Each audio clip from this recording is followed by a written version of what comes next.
हाँ जी, नमस्कार, good evening, सत श्री अकाल, आदाब, स्वागत है सभी का एकाग्रता से यूट्यूब चैनल पे। मैं हूं आपका होस्ट और आपका दोस्त अंशुल अग्रवाल, करता हूं आप सभी का स्वागत। फटाफट आ जाओ, ज्वाइन कर लो। Good evening secret superstar, good evening Sneha, good evening Hemant Joshi, good evening all of you. So good evening all of you. मेरा नाम है CACS Anshul Agarwal. I am a chartered accountant, company secretary by profession and खांसी बहुत ज्यादा है, teacher bye passion. मैं एकाग्रता का फाउंडर हूं, डायरेक्टर हूं और CA फाउंडेशन में अकाउंटिंग, CA इंटरमीडिएट में एडवांस्ड अकाउंटिंग और कॉस्ट एंड मैनेजमेंट अकाउंटिंग पढ़ाता हूं। अपनी पूरी टीम के साथ और अपने 3 सक्सेस मंत्रस के साथ, दैट इज पेशेंस, ट्रस्ट और सेल्फ रिलायंस के साथ आप लोगों के लिए इस यूट्यूब चैनल पे पूरी की पूरी फ्री बैच लेकर आया हूं। मैं सही बता रहा हूं, CA फाउंडेशन की सफलता बैच मैं ही नहीं, पूरी की पूरी मेरी टीम आप लोगों के लिए सारे के सारे सब्जेक्ट्स यहां पर हम लोग लेकर आए।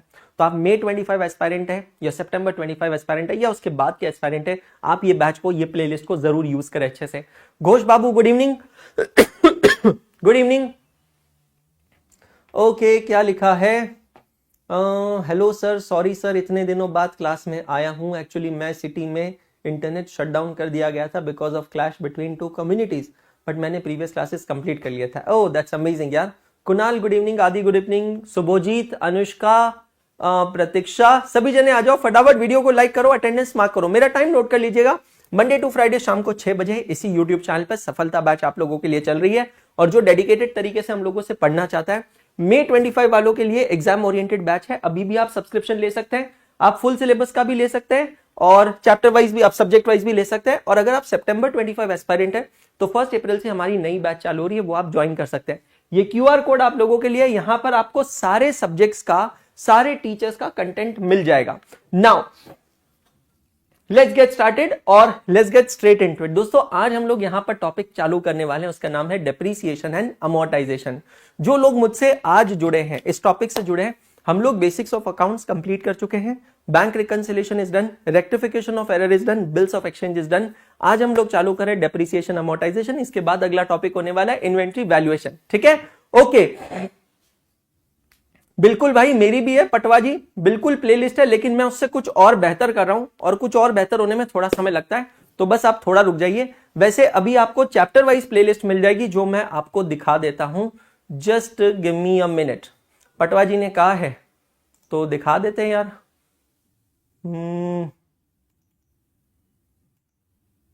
Okay, just give me 1 minute. Patwa ji के हुक्म की तामीर हो।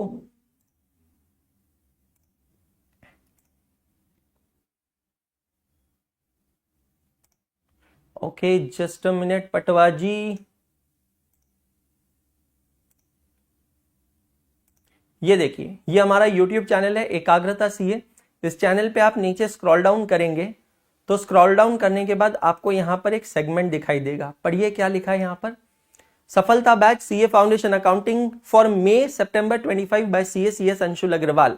यहां पर बेटा जी आपको चैप्टर वाइज प्लेलिस्ट मिलेगी, कंबाइंड प्लेलिस्ट मिलेगी जो अलग है, लेकिन ये चैप्टर वाइज प्लेलिस्ट उससे कई गुना ज्यादा बेहतर है, क्योंकि यहां पर आपको फंबल नहीं करना होगा। जैसे कि आप अगर रेक्टिफिकेशन ऑफ एरर्स में जाते हैं, आप ये देखिए प्रॉपर लेक्चर 1 2 3 4 5 6 7 है ना, फिर आप बिल्स ऑफ एक्सचेंज की प्लेलिस्ट एक्सेस कीजिएगा, नीचे आएंगे आप, ये रही बिल्स ऑफ एक्सचेंज की प्लेलिस्ट, पूरा लेक्चर नंबर 1 2 3 4 5 6 7, पूरी की पूरी कंप्लीट प्लेलिस्ट आपको यहां पर डेडिकेटेड तरीके से मिलेगी। तो इसी तरीके से हर एक चैप्टर की भी मिलेगी और एक कंबाइंड प्लेलिस्ट भी मिलेगी। तो बिल्कुल चिंता मत करो, आपको डेफिनेटली जो आप सोच रहे हैं उससे कई गुना ज्यादा मिलने वाला है। ठीक है, okay. Bills of exchange complete हुआ है मेरा अभी तक, कोई बात नहीं बेटा, अभी भी समय है, फटाफट कंप्लीट कर लो। चलो अपने रजिस्टर्स ओपन कर लो और सबसे पहले हम शुरू करते हैं इस टॉपिक की with table of contents. Now what is the meaning of table of content, let's try to understand. Video को लाइक करते चलो बेटा सभी जने, बहुत इंपॉर्टेंट है, क्विकली फटाक से वीडियो को लाइक करते चलो। ओके, टेबल ऑफ कंटेंट मतलब हम लोग क्या करते हैं, पूरे चैप्टर का एक स्कोप डिसाइड करते हैं कि जो पूरा चैप्टर है उस चैप्टर में हमें क्या क्या पढ़ना है, कहां से पढ़ना है, कैसे पढ़ना है। ठीक है, सबसे पहले हम लोग आएंगे और स्टार्ट करेंगे number 1, we will right understanding the basics.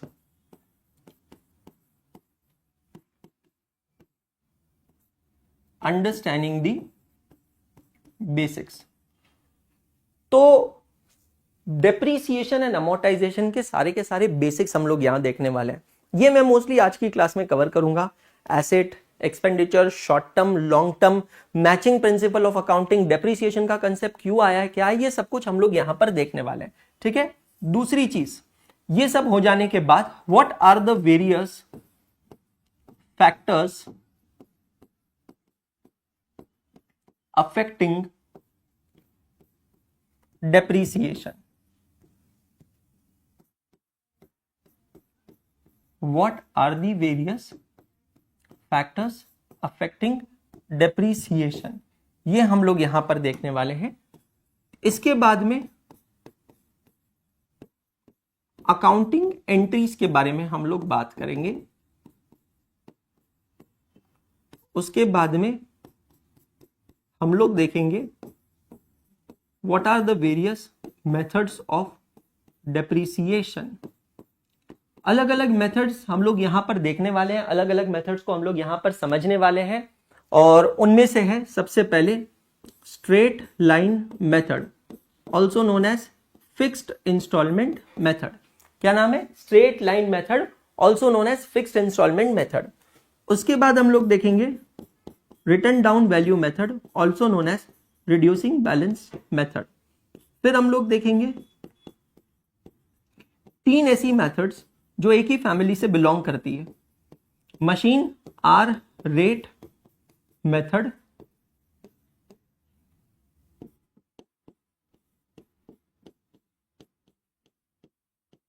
Depletion method,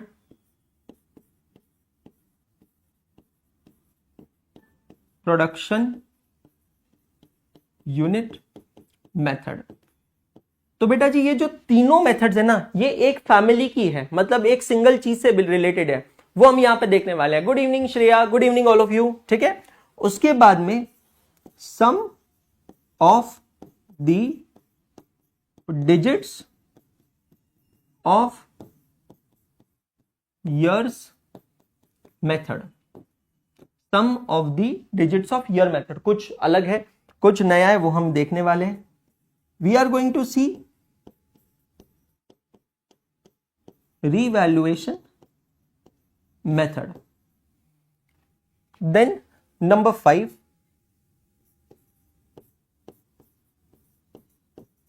revaluation of assets.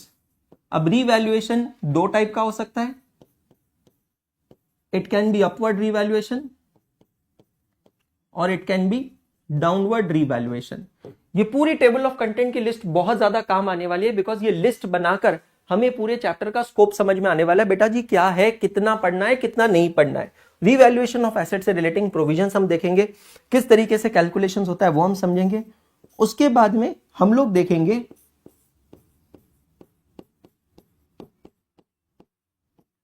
Provision for depreciation method, और लास्ट में हम लोग देखेंगे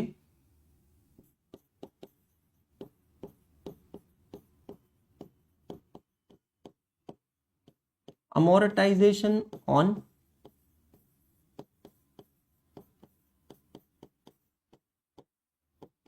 इंटेंजिबल एसेट्स।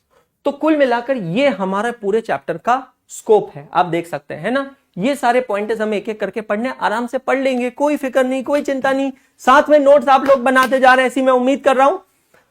जितने लोग देख रहे हैं सब लोगों ने अटेंडेंस मार्क नहीं की है, फटाफट अपनी अटेंडेंस मार्क करो, वीडियो को लाइक करो और लेट्स गेट स्टार्टेड।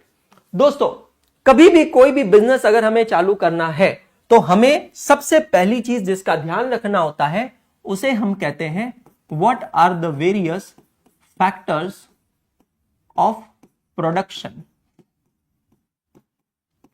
किस चीज का ध्यान रखना होता है बेटा जी हमें? What are the various factors of production. Factors of production को समझते हैं हम लोग। यहां पर आपको थोड़ी देर ऐसे फील होगा जैसे मैं सीएनई एमबीए कर रहा हूं। So what are the 5M factors of production, एक एक कर समझते हैं। सबसे पहले 5 ऐसी चीजों की जरूरत होती है, कोई भी बिजनेस मुझे चालू करना है। सबसे पहली चीज जो है वो है M फॉर मनी। सबसे पहली चीज, कोई भी बिजनेस हो, चाहे वो कोई प्रोडक्ट का हो या वो सर्विस का हो, भाई टीचिंग में आने से पहले मुझे लगता था टीचिंग फील्ड में कोई इन्वेस्टमेंट नहीं है। मतलब जब मैं आप लोगों की एज में था, स्टूडेंट था और अपने टीचर्स को पढ़ाते हुए देखता था, ठीक है, उनके पास महंगी महंगी कारें, बड़ा घर, ये सब कुछ देखता था, तो मेरे दिमाग में हमेशा एक ही चीज चलती थी कि यार टीचर्स की जो जॉब है ना, फैंटास्टिक है। क्योंकि मेरे पापा दुकानदार थे, तो मैं देखता था as a shopkeeper, as a दुकानदार उनको चीजें खरीदनी पड़ती है, फिर उनको दुकानदार अपने क्रेडिटर्स के साथ झंझट करनी होती है, क्रेडिट सेल करते हैं तो कस्टमर के साथ झंझट होती है, बहुत झंझट। मैंने कहा टीचर की लाइफ चिल है, टीचर की लाइफ में कोई टेंशन नहीं है। अब जब मैं टीचर हूं ना, तो मुझे पता है क्या टेंशन है, ठीक है। तो let's not go into that. Money is the most important thing, vitamin M. Money के बाद में आती है दूसरा की रिसोर्स, दूसरा फैक्टर ऑफ प्रोडक्शन, और वो है मटेरियल।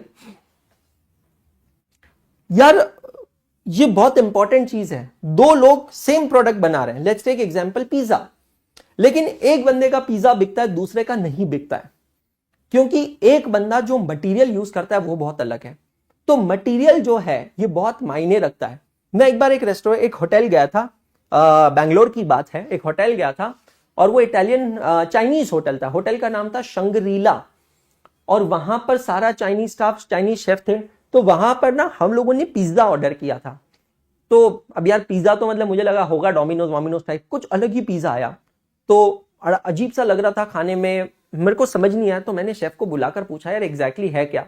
तो शेफ ने कहा कि ये जो है ना, ये है ऑथेंटिकेट इटालियन पिज्जा। और सर मैंने कहा यार बट मैं तो जो खाता हूं, मैंने तो आज तक डोमिनोज का खाया, डोमिनोज का तो बड़ा अजीब टेस्ट आता है। तो कहते हैं सर वो ऑथेंटिकेट इटालियन पिज्जा नहीं है। तो मैंने उनसे पूछा can you please tell me what is the difference in authenticate Italian pizza. तो फिर उन्होंने बताया कि ये जो पिज्जा है, इसका पिज्जा बेस जिस आटे से बनता है वो आटा अलग है, इसका जो चीज है वो इटली से आता है, ये जिस अवन में बनता है वो अवन इटली से आया, इसकी सॉस इटली से आती है। भाई साहब मतलब दिमाग काम नहीं किया मेरा। तो मटेरियल जो होता है ये बहुत इंपॉर्टेंट रोल प्ले करता है। तीसरा फैक्टर ऑफ प्रोडक्शन होता है बेटा जी, उसको हम कहते हैं मैन पावर। मैन पावर जब मैं कहता हूं, मेरा मतलब है ह्यूमन रिसोर्स। ये बहुत इंपॉर्टेंट है। मैं अमरावती में जहां रहता हूं ना, मेरे घर के गली के बाहर एक चाइनीज ठेले वाला है, बहुत बढ़िया चाइनीज मिलता है। साई नगर के बाद कभी आओ अमरावती तो मैं आपको खिलाऊंगा, ठीक है। अब वो चाइनीज ठेले वाला जो था, उसका ओनर कोई और था, उसने एक शेफ रखा था जो चाइनीज बनाता था। और मैं जब अमरावती में जाता हूं, मैं वहां पे जाता हूं, खाता हूं, बड़ा अच्छा लगता है, बहुत टेस्टी लगता है। लास्ट टू लास्ट ईयर जब मैं दिवाली पे अमरावती गया, तो मैंने देखा कि यार चाइनीज ठेला तो है, लेकिन वो शेफ बदल गया। अच्छा, मेरा शेफ पे ध्यान गया नहीं था, मेरा ध्यान तब गया जब मैंने कुछ ऑर्डर किया, उसका टेस्ट वैसा नहीं आया जैसा हमेशा आता है। फिर मैंने जाके उनको पूछा, अरे यार अंकल आज मजा नहीं आया। मैं हमेशा, मतलब मैं इंदौर में रहता हूं, मैं वहां पर आपके टेस्ट को मिस करता हूं, और मैं यहां पर आया हूं क्यों, क्योंकि मुझे आपका वो एक ऑथेंटिकेट टेस्ट चाहिए। और मैं जब यहां पर आया तो मुझे वो टेस्ट नहीं मिल रहा, क्या है। फिर जब मैंने झांक कर देखा तो पता चला उनका शेफ बदल गया। फिर मुझे थोड़ा इन्वेस्टिगेट करने पे पता चला कि भाई ये ओनर और शेफ के बीच में थोड़ी सनक गई कुछ कमर्शियल टर्म्स को लेकर, तो वो शेफ अलग हो गया। अब जब वो शेफ अलग हो गया तो उसने अपना ठेला डाल दिया। तो लेकिन उसका धंधा चल रहा है, इसका धंधा हिट हो गया। क्यों हिट हो गया? M for man power, this is very important. चौथा एम, फैक्टर ऑफ प्रोडक्शन, उसे हम कहते हैं मशीनरी। बेटा जी जब मैं कहता हूं मशीनरी, तो मशीनरी का मतलब होता है एनी टाइप ऑफ एसेट। जरूरी नहीं है बड़ी सारी मशीनरी हो, any type of asset. Classical example लेते हैं पैथोलॉजी लैब्स का। आप किसी भी पैथोलॉजी लैब को अगर देखेंगे तो पैथोलॉजी लैब के जो फोल्डर्स होते हैं एक्सरे के, सोनोग्राफी के, सिटी स्कैन पे, वो अपनी मशीन का फोटो वहां दिखाते हैं। मतलब मेरे दिमाग में कभी ये डाउट आता है कि यार वो अगर चाहे तो वहां पे कियारा आडवाणी का भी तो फोटो लगा सकते हैं, कटरीना कैफ का फोटो लगा सकते हैं, रणबीर कपूर का लगा सकते हैं। Why do they put photograph of their machines? क्योंकि वहां पर वो बड़े बड़े अक्षरों में लिखते हैं अत्याधुनिक जापानी मशीनें, high-tech Japanese machines which will give accurate result. So your machinery is one of the important factor of production, and as I said, machinery means the entire set of assets. And the last M factor of production is management. Management का मतलब क्या? आप कैसे company चलाते हैं।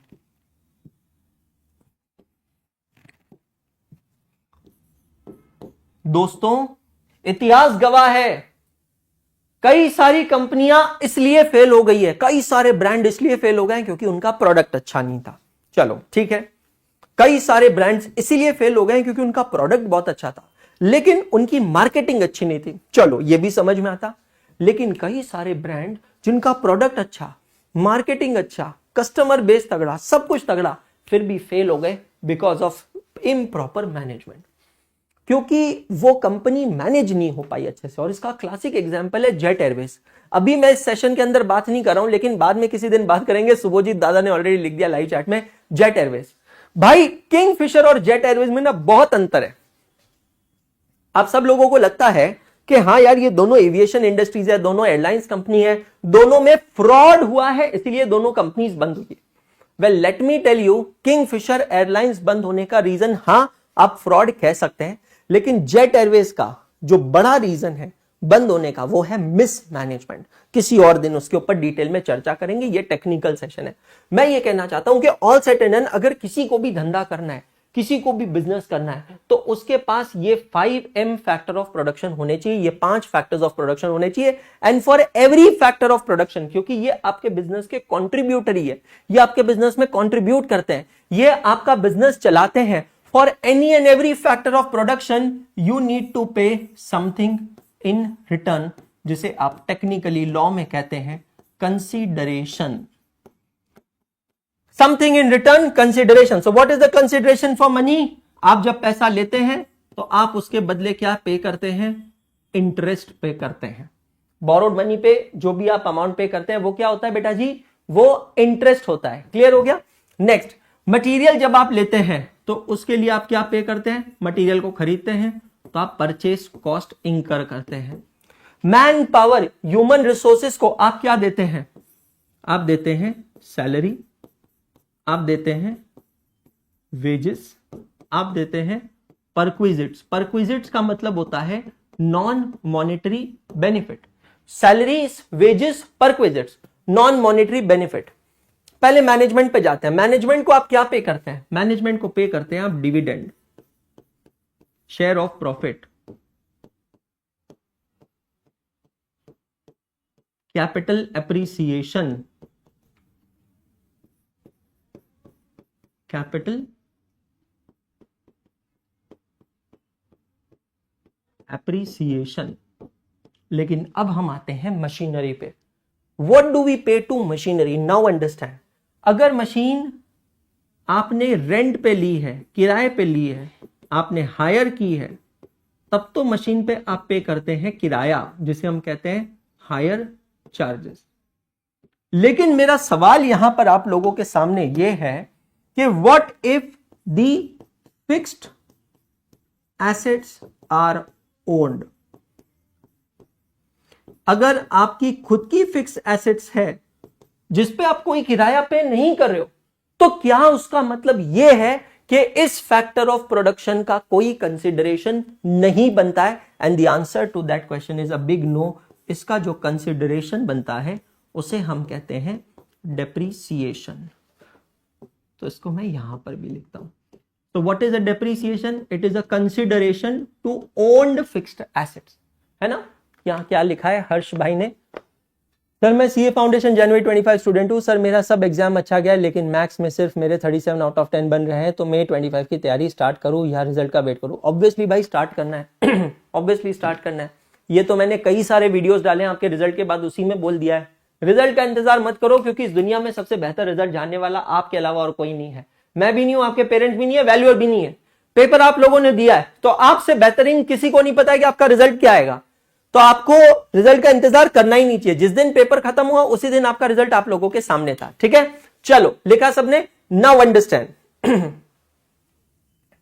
Let us see what is the relationship of expenses and assets. खर्चों में और एसेट में रिलेशनशिप क्या होती है समझते हैं। सबसे पहली बात, those assets which gives short term benefit, those assets which give long term benefit.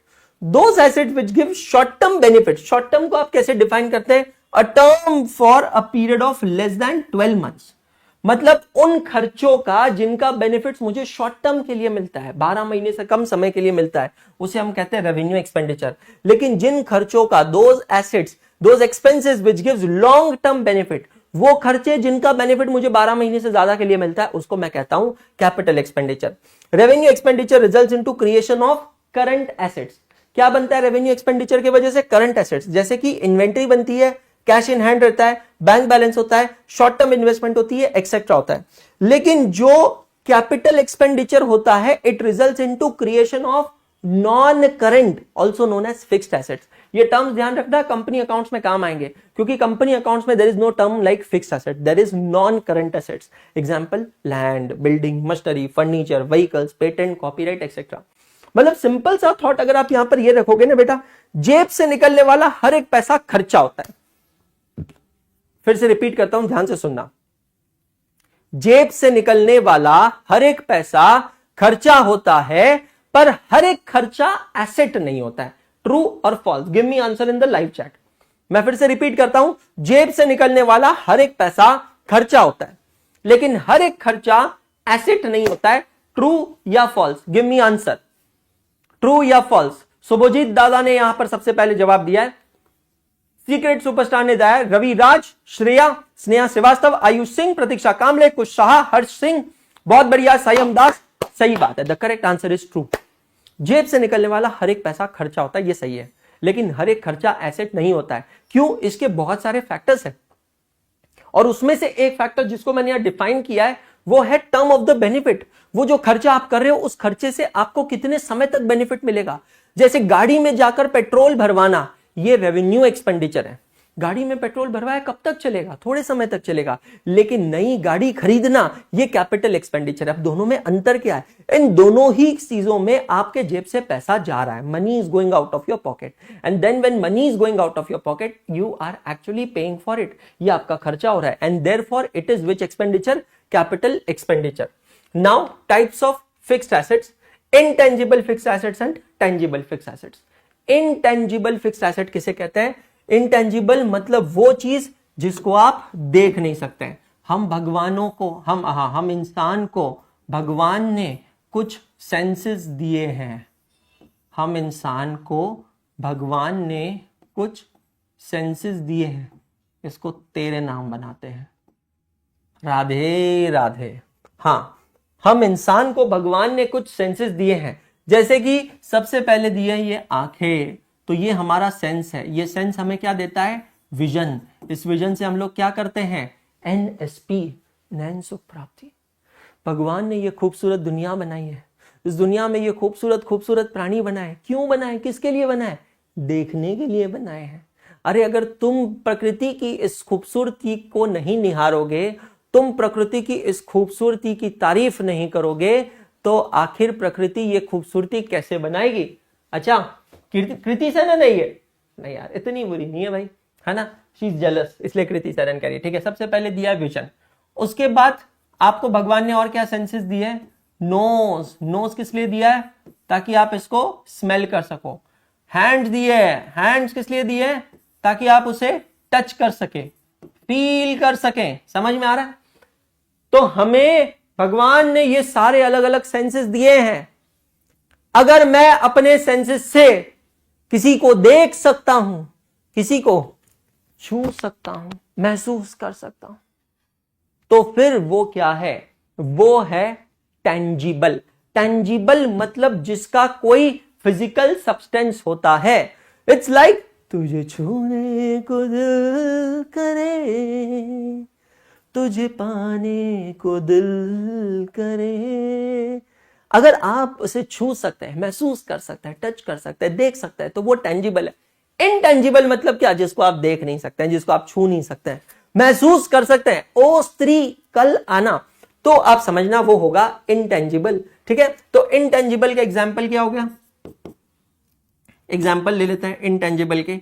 Assets की बात कर रहे हैं हम लोग, डर्टी माइंड। हाँ, इनटेंजिबल एसेट्स का एग्जाम्पल रॉयल्टी। क्या है बेटा जी? इनटेंजिबल एग्जाम्पल, इनटेंजिबल एसेट्स का एग्जाम्पल है रॉयल्टी। चलो मैं रॉयल्टी का आपको एग्जाम्पल देता हूं। मेरे एक मित्र है, और मित्र मतलब अड्डा कंपनी के फाउंडर है।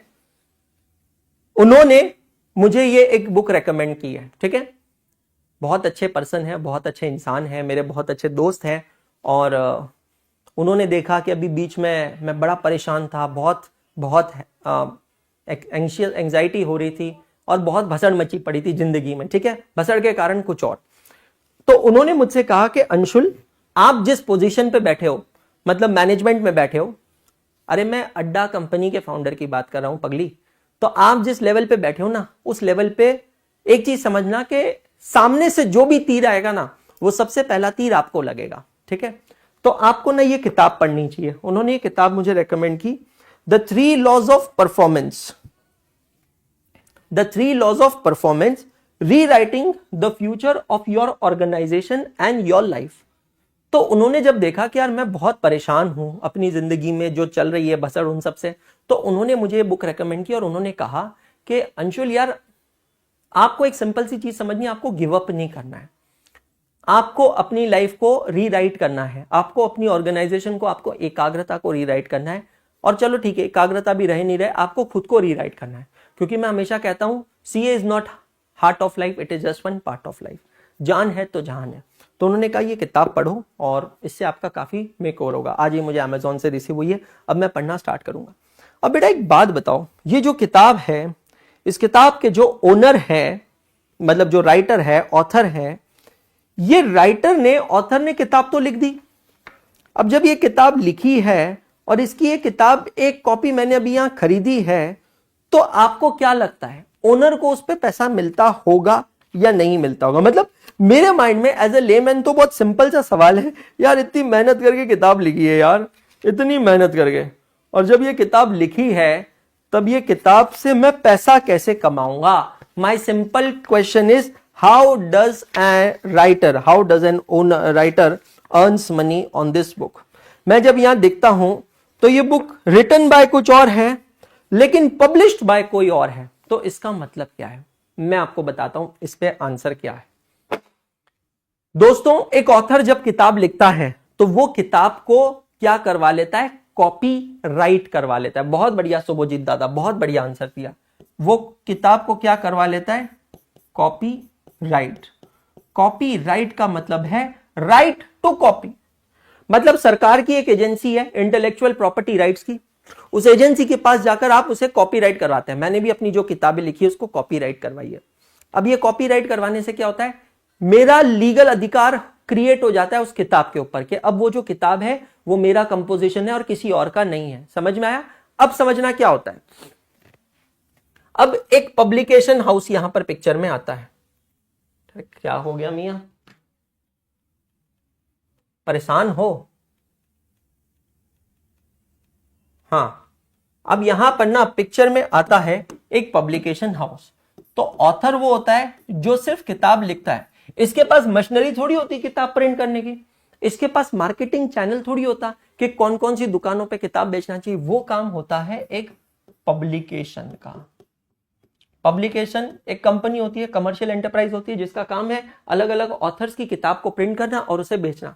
ये पब्लिकेशन जो है ये अप्रोच करता है इस ऑथर को और कहता है कि आपके पास इस फलाना फलाना किताब का कॉपीराइट है, आप हमें ये किताब को, कॉपीराइट को यूज करने का अधिकार दीजिए। You give us right to print and distribute, मतलब सेल योर बुक्स। आपकी जो किताब आपने लिखी उसको आप क्या करोगे? अचार डालोगे? नहीं। आप चाहते हो ना कि वो किताब से आप पैसा कमाओ, पैसा बनाओ, तो कैसे होगा? आप हमको अधिकार दे दो कि हम आपकी किताब प्रिंट करेंगे और बेचेंगे, और इस अधिकार के बदले ये पब्लिकेशन जो है ये इस ऑथर को कुछ अमाउंट पे करेगा, जिसको टेक्निकली कहा जाता है रॉयल्टी। ये रॉयल्टी के टर्म्स अलग अलग हो सकते हैं। It can be a fixed amount पर book, it can be a fixed amount per month irrespective of number of books, it can be some percentage on the sales value, it can be anything।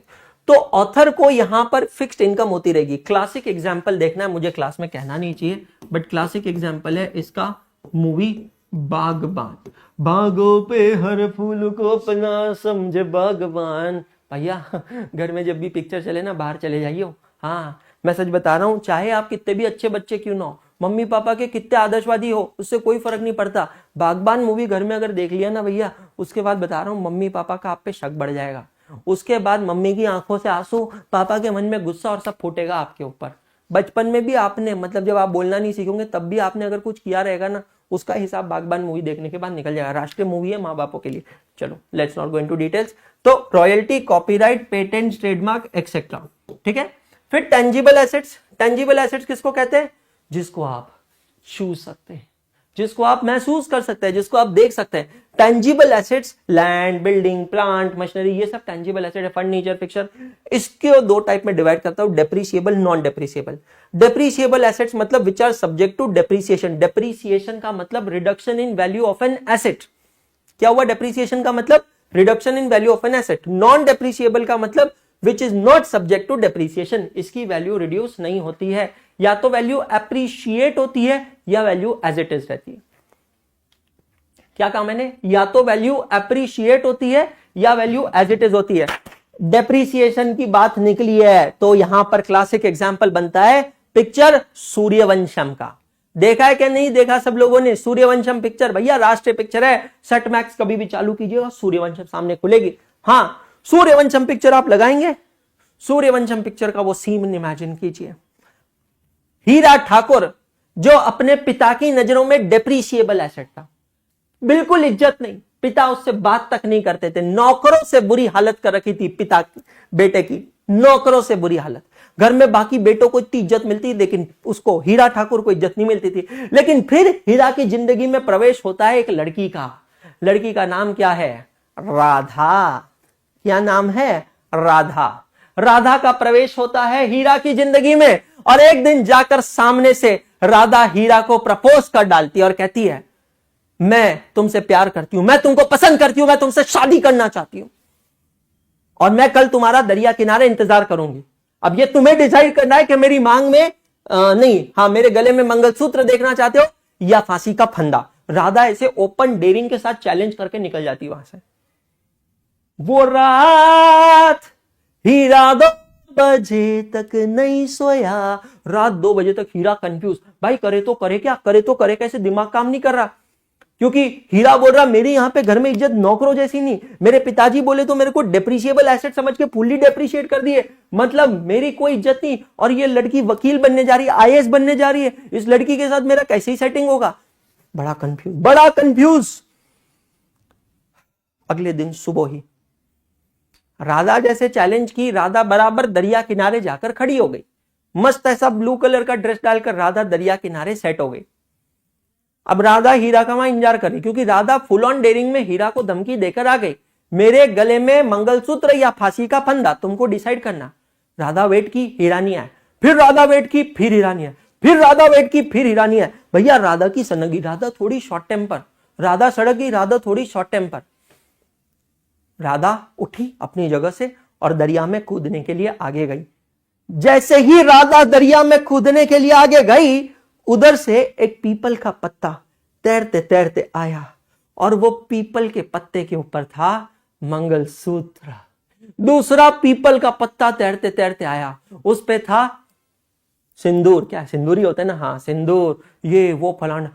वो राधा उस water flow के direction में देखती है तो हमारे अमिताभ बच्चन जी हीरा Thakur pose में वहां खड़े हैं, और वहां पर कैमरामैन, जरा फोकस करो, 3 बार कैमरामैन जूम करता है, ठू ठू ठू, 3 बार जूम करता है, फोकस करता है हमारा अमिताभ बच्चन जी के ऊपर, और फिर वहां पे बैकग्राउंड में गाना बजता है 1 2 3 स्टार्ट।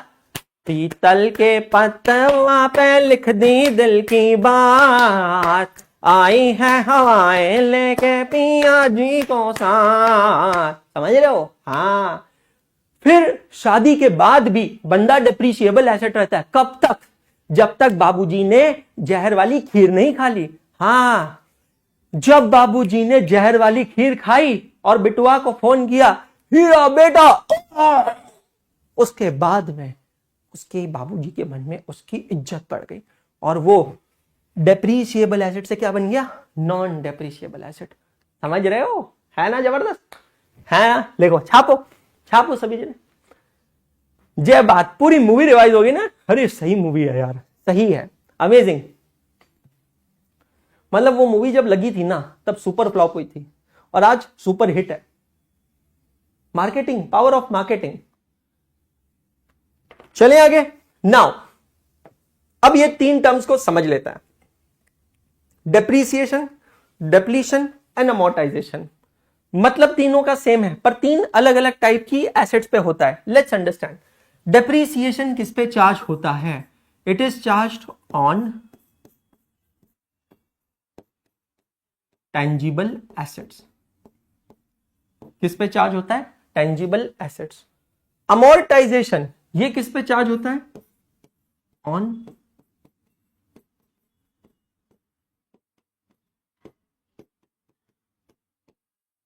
Intangible assets. और डेप्लीशन किस पे चार्ज होता है? On wasting assets. Wasting assets का एग्जांपल ले लीजिए,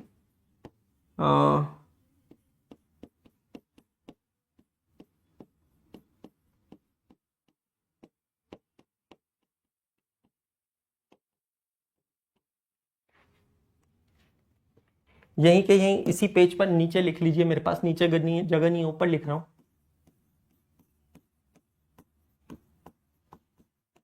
depreciation is reduction in value of an asset due to efflux of time, wear and tear, usage, accidents,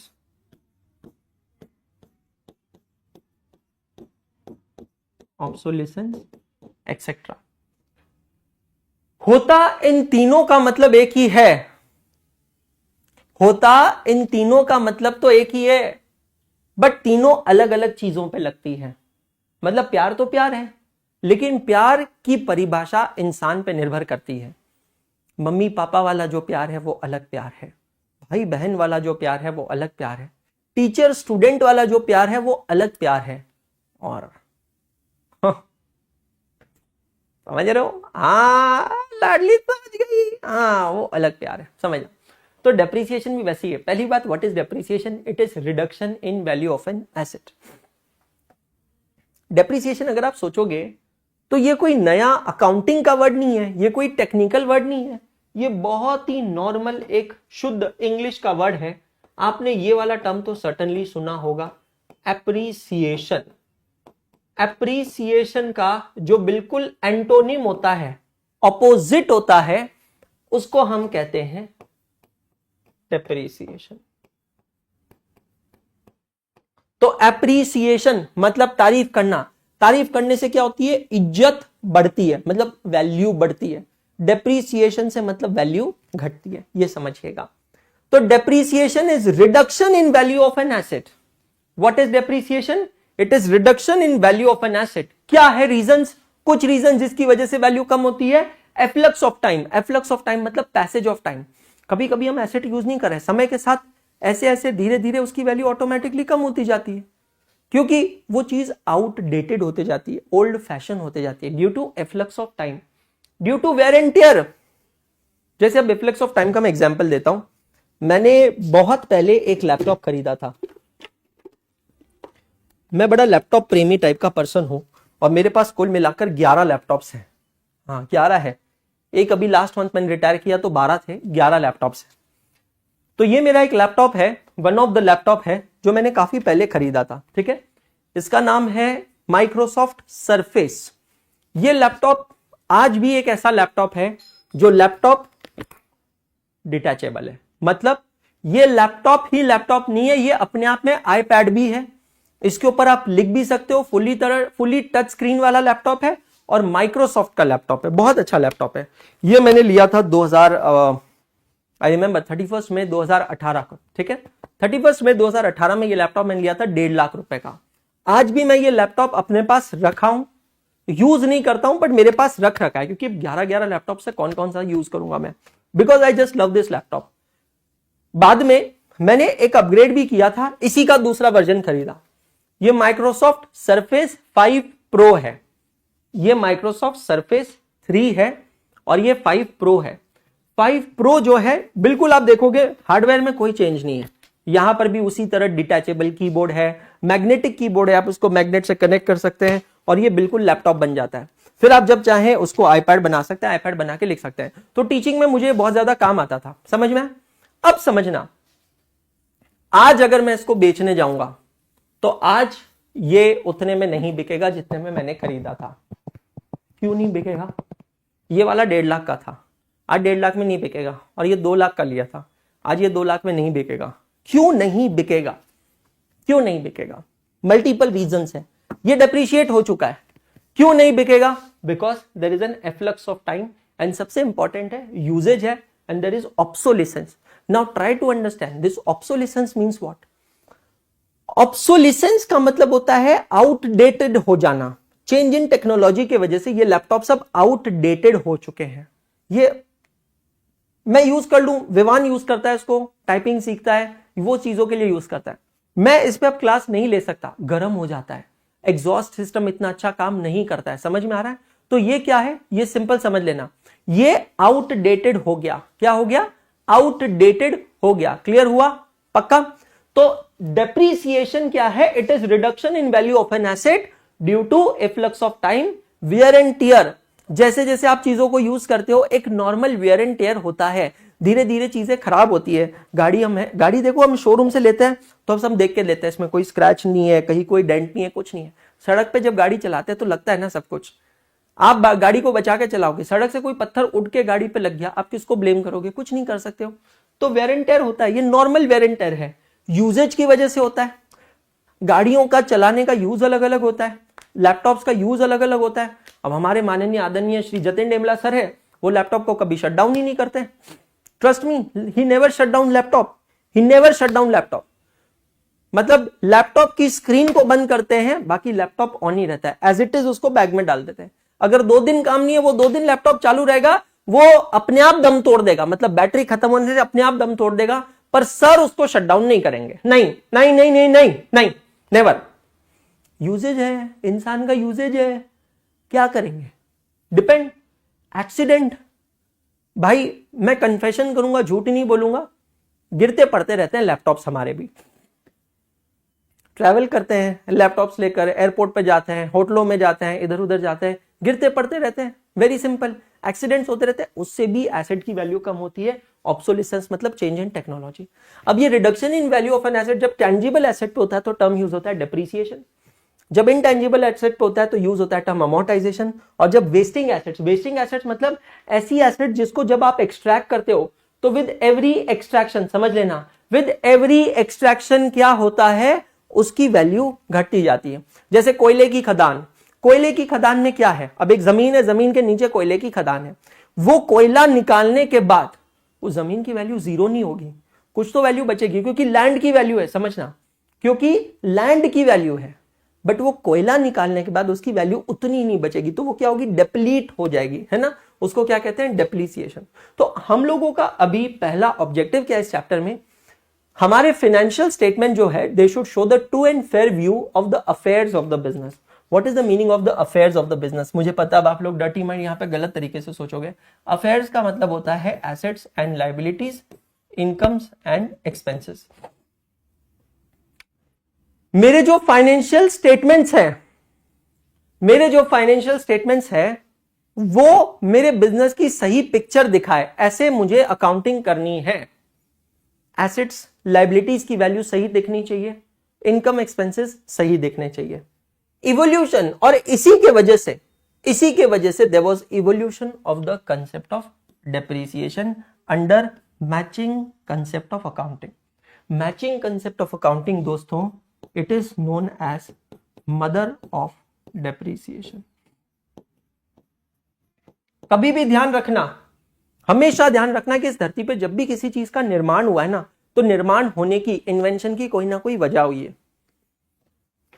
धरती पे जब इंसान आया, भगवान से जब इंसान आया, या भगवान जब इंसान का रूप लेकर आए, तो धरती पे आने के बाद उसने देखा कि धरती पे बहुत परेशानियां हैं, बहुत कठिनाइयां हैं, हर कदम पे ठोकर है, हर कदम पर कांटे हैं, आपके पीठ में लोग छुरा घोंपने के लिए बैठे हैं, आपके पीठ पे बुराइयां करने बैठे हैं। तो वो भगवान रूपी इंसान ने धरती पे आकर वापस अपने भगवान से कहा कि हे भगवान, ये कहाँ भेज दिया तूने मुझे, यहाँ तो बहुत कठिनाई है, यहाँ तो बहुत परेशानी है और मेरा कोई जादू मंत्र कुछ चलता नहीं, तो मैं कैसे सरवाइव करूंगा इस दुनिया में, ये एक प्रॉब्लम थी। तो ऊपर वाले ने कहा तथास्तु, और जब ऊपर वाले ने कहा तथास्तु तो उस ऊपर वाले ने इस जमीन पर, इस धरती पर रह रहे इंसान के लिए मम्मी पापा को बनाया, माँ बाप को बनाया। वो एक आविष्कार थी, वो एक निर्माण थी। क्यों बनाया माँ बाप? कि जा बेटा जा, जाओ वत्स जाओ, तुम इस धरती पे जा रहे हो, इस धरती की कठिनाइयों को भोगने के लिए जा रहे हो, इस धरती के कष्ट भोगने के लिए जा रहे हो, इस धरती की त्रासदा, इस धरती की पीड़ा, इस धरती का परिश्रम तुम भोगने जा रहे हो। और इस धरती के परिश्रम में जब भी तुम हार कर परेशान हो जाओगे, जब भी तुम्हारा रोने का मन करेगा, जब भी तुम्हारा सब कुछ गिव अप करने का मन करेगा, मैं तुम्हें एक ऐसा सहारा देता हूं, एक ऐसा सहारा भेजता हूं जो मेरे पास साक्षात ऊपर स्वर्ग लोक में बैठे भगवान के पास नहीं है, और वो साक्षात्कार का नाम है हमारे मम्मी और हमारे पापा। माय डियर फ्रेंड्स, हमेशा ध्यान रखना, कोई भी चीज का महत्व समझना हो तो उसका महत्व तभी समझ में आता है जब वो चीज आपके पास कम होती है या नहीं होती है। कहते हैं ना, the greatness of love is always felt in its absence.